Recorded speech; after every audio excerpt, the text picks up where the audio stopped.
ناظرین، آج کا ہمارا موضوع حضرت سلیمان علیہ السلام کا تخت، حضرت سلیمان علیہ السلام کی حکومت۔ حضرت سلیمان علیہ السلام کا ایک خاص معجزہ اور ان کی سلطنت کا ایک خصوصی امتیاز یہ ہے کہ ان کے زیر نگین صرف انسان ہی نہیں تھے بلکہ جنات اور حیوانات بھی آپ کے تابع اور فرمان تھے، اور سب کے حاکمانہ اقتدار کے زیر حکم تھے۔ اور سب کچھ اس لیے ہوا کہ حضرت سلیمان علیہ السلام نے ایک مرتبہ دربار خداوندی میں یہ دعا کی تھی: اے میرے رب، مجھے بخش دے اور مجھے ایسی سلطنت عطا کر کہ میرے بعد کسی کو لائق نہ ہو، بے شک تو ہی بڑی دین والا ہے۔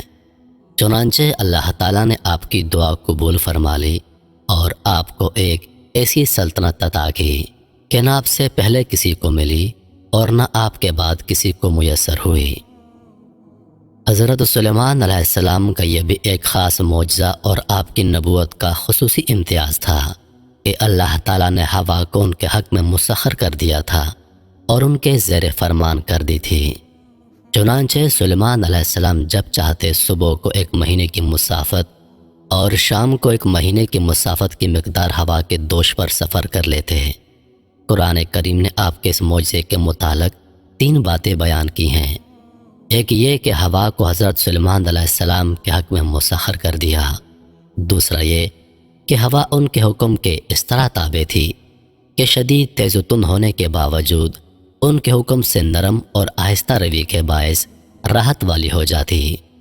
تیسری بات یہ کہ ہوا کی نرم رفتاری کے باوجود اس کی تیز رفتاری کا یہ عالم تھا کہ سلیمان علیہ السلام کے صبح و شام کا جدا جدا سفر ایک شہ سوار کے مسلسل 1 ماہ کی رفتار کے برابر ہوتا۔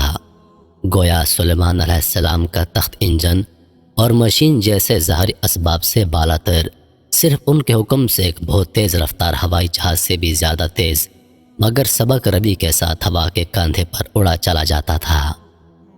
اس مقام پر تخت سلیمان اور آپ کے سفر کے متعلق جو تفصیلات سیرت کی کتابوں اور تفسیروں میں موجود ہیں، ان میں بہت سے واقعات اسرائیلی واقعات ہیں جن کو بعض وازین بیان تو کرتے ہیں مگر وہ قابل اعتبار نہیں، اور ان پر بہت سے اعتراضات ہوئے ہیں۔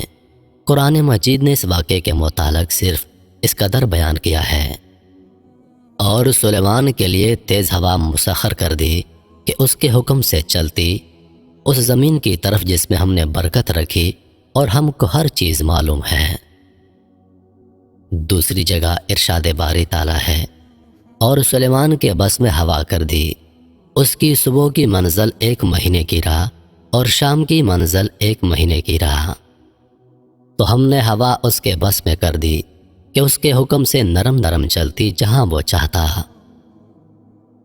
سلیمان علیہ السلام چونکہ عظیم الشان عمارتوں کے بہت شوقین تھے، اس لیے ضرورت تھی کہ گارے اور چونے کے بجائے پگھلی ہوئی دھات گھارے کی جگہ استعمال کی جائے، لیکن اس قدر کثیر مقدار میں یہ کیسے میسر آئے، یہ سوال تھا جس کا حل سلیمان علیہ السلام چاہتے تھے۔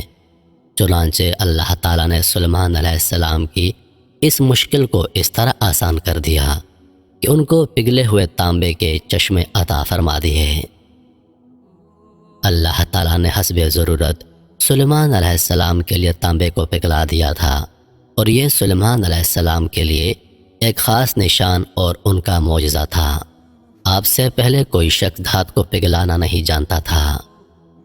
اللہ تعالیٰ نے سلیمان علیہ السلام پر یہ انعام فرمایا کہ زمین کے جن حصوں میں آتشی مادوں کی وجہ سے تانبا پانی کی طرح پگھل کر بہہ رہا تھا، ان چشموں کو سلیمان علیہ السلام پر آشکار فرمایا۔ آپ سے پہلے کوئی بھی شخص زمین کے اندر دھات کے چشموں سے آگاہ نہ تھا۔ پگھلے ہوئے تانبے کے چشمے یمن میں تھے جن کو اللہ تعالیٰ نے سلیمان علیہ السلام پر ظاہر فرما دیا تھا۔ ارشاد باری تعالیٰ ہے: اور ہم نے اس کے لیے پگھلے ہوئے تانبے کا چشمہ بہایا۔ ہوا پر حکومت اور پگھلے ہوئے تانبے کے چشموں کا مل جانا یہ سلیمان علیہ السلام کے معجزات تھے جو کہ قرآن مجید سے ثابت ہیں۔ حضرت سلیمان علیہ السلام کے گھوڑے۔ ایک مرتبہ جہاد کی ایک مہم کے موقع پر شام کے وقت سلیمان علیہ السلام نے گھوڑوں کو استبل سے لانے کا حکم دیا۔ جب وہ پیش کیے گئے تو چونکہ آپ کو گھوڑوں کی نسلوں اور ان کے ذاتی اوصاف کے علم کا کمال حاصل تھا، اس لیے جب آپ نے ان گھوڑوں کو اصیل سبق رو اور خوش رو پایا اور یہ ملاحظہ فرمایا کہ ان کی تعداد بہت زیادہ ہے تو آپ بے حد خوش ہو گئے اور آپ فرمانے لگے، ان گھوڑوں سے میری محبت ایسی مالی محبت میں شامل ہے جو پروردگار کے ذکر کا ایک شعبہ ہے۔ سلیمان علیہ السلام کے غور و فکر کے درمیان گھوڑے استبل کو روانہ ہو گئے۔ چنانچہ جب آپ نے نظر اٹھائی تو وہ گھوڑے نگاہ سے اوجھل ہو گئے تھے۔ آپ نے حکم دیا ان گھوڑوں کو واپس لاؤ۔ جب وہ گھوڑے واپس لائے گئے تو سلیمان علیہ السلام نے جوش محبت میں ان گھوڑوں کی پنڈلیوں اور گردنوں پر ہاتھ پھیرنا اور تھپ تھپانا شروع کر دیا۔ کیونکہ یہ گھوڑے جہاد کا سامان تھے، اس لیے آپ ان کی عزت و توقیر کرتے ہوئے ایک ماہر فن کی طرح سے ان گھوڑوں کو مانوس کرنے لگے اور اظہار محبت فرمانے لگے۔ قرآن مجید نے اس واقعے کو اس طرح بیان فرمایا ہے جس کا ترجمہ ہے، اور ہم نے داؤد علیہ السلام کو عطا فرمایا، کیا اچھا بندہ، بے شک وہ بہت رجوع لانے والا۔ جبکہ اس پر پیش کیے گئے تیسرے پہر کو کہ رکیے تو 3 پاؤں پر کھڑے ہوں، چوتھے سم کا کنارہ زمین پر لگائے ہوئے اور چلائے تو ہوا ہو جائیں، تو سلیمان نے کہا، مجھے ان گھوڑوں کی محبت پسند آئی ہے اپنے رب کی یاد کے لیے۔ پھر انہیں چلانے کا حکم دیا یہاں تک کہ نگاہ سے پردے میں چھپ گئے۔ پھر حکم دیا انہیں میرے پاس واپس لاؤ، تو ان کی پنڈلیوں اور گردنوں پر ہاتھ پھیرنے لگا۔